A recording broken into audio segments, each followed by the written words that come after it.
Oi, casadinhas! Aqui de volta com vocês esse mês para falar sobre um tema muito bacana que vai de encontro com tudo que a gente tem falado esse ano, que é a nossa temática principal, mulheres fortes. E hoje eu quero falar com vocês sobre algo que vai te trazer, te tirar do nível de maturidade e te chamar para o despertar, para ser um pouco mais madura do que você já é hoje. E eu tenho certeza que todo mundo quer subir de nível. Ninguém quer ficar estacionado em ser uma mulher rasa, uma mulher imatura, uma mulher criança, né? A gente quer maturidade, a gente quer crescer, quer ser mulher forte. Então, a chave para isso é entender o seu propósito. Entenda o seu propósito é a maneira mais importante que a gente tem para se fortalecer. E o oposto é verdade, né? Uma das maneiras mais fáceis da gente se enfraquecer é esquecendo o nosso propósito, para ficar buscando o propósito de outra pessoa para nossa vida, né? E como que a gente se perde nesse caminho? Hoje é muito fácil a gente se perder nesse caminho, né? Basta você começar a ser extremamente influenciada pelas mídias sociais, pelas outras pessoas que estão ao seu redor, né? Existe algo que chama o Zeitgeist, que é o espírito do momento. Eu não sei se vocês já perceberam, mas dependendo da bolha que você vive, do mundo em que você vive, né, da visão de mundo que você tem, as pessoas tendem a seguir os mesmos comportamentos, que a gente fala de comportamento de manada. Então, se todo mundo na sua região ali agora, dos seus amigos, virou mãe, você vai querer virar mãe também. De repente, ai, que vontade de ter filho. Mas talvez isso não é o que Deus tem para você, né? Entender esse momento e esse propósito, qual é o seu chamado, é muito importante para você se fortalecer e ser o melhor que Deus tem para você, né? Nós estamos aí sendo constantemente bombardeadas pelas mídias com informação que para você ser feliz, você tem que ser magra, com a mesa posta perfeita, né? Com os filhos todos arrumadinhos, estudando numa escola XYZ. Você tem que ser a mãe sempre 100% presente em todos os momentos. Educação positiva, né? Isso é extremamente importante também. Então, a verdade é, nem sempre isso vai fazer sentido para você. Depende da sua família, depende do que Deus tem para você, né? Tem gente que tá feliz, sim, comendo uma pizza na cama com os quilinhos extras, sem estar com a casa 100% arrumada. Um trabalho que dê felicidade, que seja desafiador para essa pessoa, no lugar de falar, ai, pra mim não funciona. Tem gente que trabalha, tem gente que não trabalha, né? E tem mãe, sim, que usa chinelo para educar o filho, além não só a educação positiva. E tudo bem. Cada pessoa tem um chamado e tem uma estratégia que Deus deu para ela. E você é única. Você é única. Não se compara e não busque o seu propósito na vida de outras pessoas, né? A Bíblia fala em 2 Coríntios 12, 19, né? Paulo falando aos Coríntios, ele diz o seguinte: quero também que entendam que a diversidade mantém a importância de cada parte, impedindo que cada um dê valor apenas a si mesmo. Por melhores que sejam, vocês só têm importância por fazerem parte de um corpo. Isso é muito forte. Para um momento para pensar nisso. Às vezes não só a gente se diminui comparado a outras pessoas, mas a gente acha que a nossa maneira é a melhor. E não existe uma fórmula, não existe a melhor maneira, né? Dependendo de onde você vive, suas crenças são umas, dependendo de outros lugares, do outro lugar que você vive, de outras pessoas que você foi influenciada, suas crenças são outras. Mas todo mundo acha que tá fazendo o melhor. Todo mundo acha que a sua maneira é certa. Só que você não pode querer que todo mundo também seja igual a você. Por quê? É na diversidade que existe força, né? Então, a gente tem que parar de comparar as mulheres, comparar os maridos, comparar filhos. Isso dói, né? Porque a gente às vezes cria uma competição, mesmo que seja competição saudável. Mas que meu filho isso, que meu filho aquilo outro, o meu filho ainda não anda, meu ainda não fala. Isso não é interessante, isso não leva ninguém a lugar nenhum. A gente tem que entender que hoje a gente vive num lugar em que cada um tem uma função, né? A nossa sociedade, no lugar que você está inserida. Igualmente, dentro do casamento, quando a gente traz isso para o casamento, existe uma diversidade de funções. Quem aí é mais calma que casou com um marido mais energético? Isso existe, né? Aqui em casa é assim, meu marido é bem metódico e eu sou eu era da boemia, hoje não mais, para a glória de Cristo. Mas eu trouxe um pouco de quebra de gelo para a vida dele. E graças a Deus por isso, Deus geralmente coloca casais que são opostos juntos para que a gente se complemente, para que a gente se fortaleça, para que traga uma visão diferente de mundo, que sejamos desafiados, porque somente através de um desafio, de sair da sua zona de conforto, que você vai crescer, né? Casamento é uma vida de aprendizado e não aprenderíamos nada se nos casássemos com quem fosse idêntico a gente, com as mesmas falhas, com as mesmas fraquezas, né? E isso, o momento que a gente entende isso, a gente começa a perguntar para Deus, o que o Senhor quer me ensinar? O que o Senhor quer fazer? Como que eu posso crescer? Porque às vezes o que nos incomoda é algo que a gente precisa melhorar, né? Cada um de nós tem um chamado e a nossa vida vai ser o resultado da obediência a esse chamado. E aí eu quero abrir aqui um parênteses para falar que a gente já falou um pouco sobre autoconhecimento, mas tem algo que é muito mais importante que o autoconhecimento, que é a obediência. É a gente entender o chamado de Deus para nossa vida e obedecer. É isso que diferencia uma pessoa madura de uma pessoa imatura. Eu, Amanda, tenho o pleno conhecimento de quem eu sou, do que eu gosto e das minhas vontades, das minhas falhas. Quando eu fui apresentada a Deus esse projeto, Deus me apresentou esse projeto das casadinhas, eu sou a última pessoa que estaria aqui numa câmera gravando uma palavra ou me expondo nas redes sociais. Eu não gosto de redes sociais, não gosto de Instagram, tenho muita dificuldade. Mas não é sobre o que eu quero. Não é sobre as minhas vontades. É sobre o que o Deus mandou você fazer. E não interessa pra mim se tem uma mega repercussão, se tem uma baixa repercussão, se eu tô falando bem, não tô falando bem. Eu estou obedecendo a Deus, porque eu entendi que Ele tem um propósito, Ele tem um chamado na minha vida. Pode ser que daqui a pouco isso não dê certo, pode ser que vá pra frente, mas eu estou em uma posição de obediência. Então eu tenho aqui um autoconhecimento. Mas o mais importante é conhecer a vontade de Deus e o que Ele quer para a sua vida e obedecer. Porque Ele vai te fortalecer e Ele vai fazer você crescer baseado na sua resposta a esse chamado. Quando a gente aceita o chamado de Deus para nossa vida, tudo vai ficar mais leve. Às vezes a gente tenta ficar fazendo tudo na nossa força, né? Eu costumo dizer que se tiver muito difícil, não foi Deus quem preparou isso para você, né? A gente precisa entender que é Ele quem nos fortalece, é Ele quem nos dá a unção, é Ele quem nos capacita. Então, se tiver muito difícil, para e pensa e reavalia, será que isso é para mim?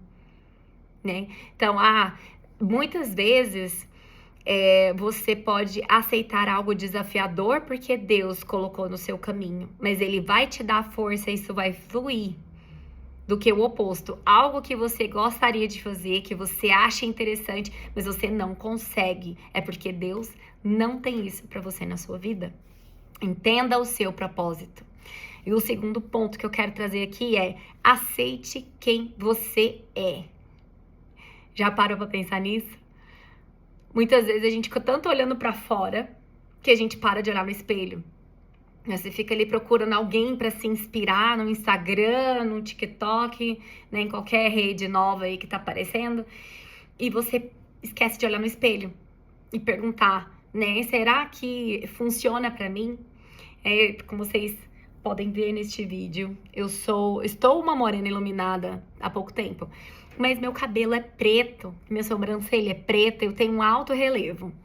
E aí, eu muito entediada na pandemia, resolvi que eu queria ficar loira, né? Já imaginou o resultado? Ficou horroroso, ficou assim, medonho aquele cabelo. E eu fiz assim, um loiro bem branco. Destruiu meu cabelo. Mas dava pra entender, olhar pra mim e falar: gente, isso não é você. Isso não funciona pra você. Mas a foto que eu levei de referência era linda, linda. Né? Ficou ótimo naquela pessoa. Mas vamos aqui, ó, pra realidade. Amanda, você tem um cabelo lindo, preto, e continue com isso. O máximo que você vai conseguir é uma morena iluminada. E quando a gente entende e aceita quem a gente para de gastar tempo com coisa que não vale a pena. E hoje, tempo é uma coisa muito importante, porque o mundo tá cheio de coisa para você se ocupar, para você se esquecer do que realmente importa, né? Então, além de todos os seus afazeres, você tem uma aparência para cuidar, você tem filho, você tem casa, e dentro da casa começa a surgir outros tópicos, porque não suficientemente uma casa bonita e organizada, tem que ter uma mesa posta, tem que ter um cheirinho, não sei, aqui em Goiânia, todo lugar agora que eu vou tem um cheiro que identifica o ambiente. De repente, agora não, você tem que se preocupar porque tem que fazer colágeno, tem que fazer um bioestimulador, tem que fazer isso, tem que fazer aquilo, tem que fazer tá. Ei, aprenda a blindar o que é pra você e o que não é pra você. Você não precisa fazer tudo. Você pode escutar e filtrar, porque o mais importante que é o seu coração que você tem que guardar. Guardar para o que Deus tem para você entender qual é o seu propósito, qual é o seu chamado. 1 Coríntios 7:17, Paulo continua falando, ele diz assim, ele tá falando sobre o casamento, e ele diz assim: não alimente o desejo de estar em outro lugar ou com outra pessoa. Você está agora no lugar que Deus preparou para você. Viva, obedeça, ame e creia nessa situação.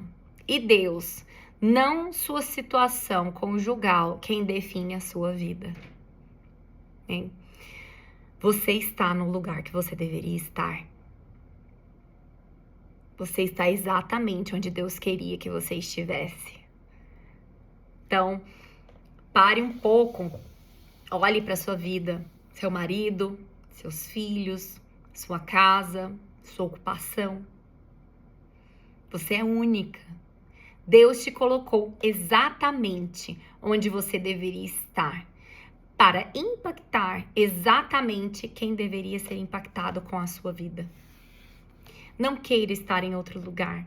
Isso é ingratidão. Não queira fazer outra coisa do que você está fazendo hoje. Se Deus não te chamou, se você não escutou realmente de Deus que tem uma mudança de direção na sua vida. Mas não culpe sua situação ou o seu cônjuge por querer algo que você acha que é melhor. Né? Aprecie o que você tem. Faça o melhor com o que você tem, porque isso demonstra um coração de gratidão. O último ponto que eu quero trazer aqui para vocês é: foque no que é importante. A partir do momento em que a gente abraça o nosso propósito, a gente para de se preocupar com o que o mundo quer que a gente faça. E a gente entende o que a gente deve fazer. Né? E seguir adiante com Deus é maravilhoso, é algo incrível, porque Deus só tem coisas grandes para nós. Apesar de às vezes a gente não entender aonde Ele está nos levando, né? Voltando aqui para Coríntios, 2 Coríntios capítulo 6, versículo 12 e 13, Paulo continua falando para os coríntios: a pequenez de vocês, a pequenez que vocês sentem, vem de dentro de vocês. Porque a vida que Deus dá, ela não é pequena. Vocês é quem vivem a vida de modo pequeno. Digo isso com franqueza e grande afeição. Abram a vida, comecem a vivê-la plenamente. Deus chamou você para algo muito maior do que você ficar se preocupando se a sua vida tá igual a do outro. Ou se preocupando que o seu marido não tá fazendo o que você acha que ele deveria estar fazendo. A partir do momento que você entende que você tá no lugar que você deveria estar e que você é a pessoa, exatamente quem Deus precisa, desse jeitinho que você tá, você consegue conquistar coisas grandes, coisas maravilhosas, né? O que é importante pra gente seguir o nosso propósito? A resposta que é disciplina espiritual. Tudo que você precisa para encontrar o seu propósito, para se manter firme nesse propósito, é um coração alinhado com o coração de Deus. E como que você conquista isso? Numa rotina de oração e leitura da palavra de Deus. Não existe outro caminho. Não existe outro caminho. Não existe autoconhecimento, coach, não existe ferramenta de psicologia, de psicanálise ou qualquer outra forma que seja. Só existe uma forma que Deus vai falar com você. Palavra de Deus. Ore e leia a Bíblia. Não busque profetas, não busque outras pessoas para vir falar com você. Nós precisamos acordar e crescer de nível, porque Deus quer ter intimidade com você. Ele não quer usar outras pessoas para isso, né? Estar firme na palavra requer força, requer energia. E sem alimentar o seu espírito diariamente, é fácil perder de vista o que Deus tem para você. E é por isso que eu digo que as mulheres fortes são aquelas que sabem, que dependem de Deus, que não são fortes na sua própria força, mas que o Todo-Poderoso é por elas. E se todos os dias ela não tiver essa disciplina, ela cai. Por isso que ela é forte, porque ela sabe que todo dia ela está ali se fortalecendo, né? O autoconhecimento é importante, mas é mais importante buscar conhecer o que Deus quer para nós do que nós queremos. O coração engana, mas a vontade de Deus, ela é boa, perfeita e agradável. Termino aqui com vocês hoje com mais um versículo que está em Romanos 12, versículo 2. Não se ajustem demais à sua cultura, a ponto de não poderem pensar mais. Em vez disso, concentrem sua atenção em Deus. Vocês serão mudados de dentro para fora. Descubram o que Ele quer de vocês e tratem de atendê-lo. Diferentemente da nossa cultura dominante, que sempre os arrasta para baixo, ao nível da imaturidade, Deus extrai o melhor de vocês e desenvolve em vocês uma verdadeira maturidade. Então, casadinhas, fiquem fortes, fiquem firmes através da palavra e da oração. Um beijo e até mês que vem.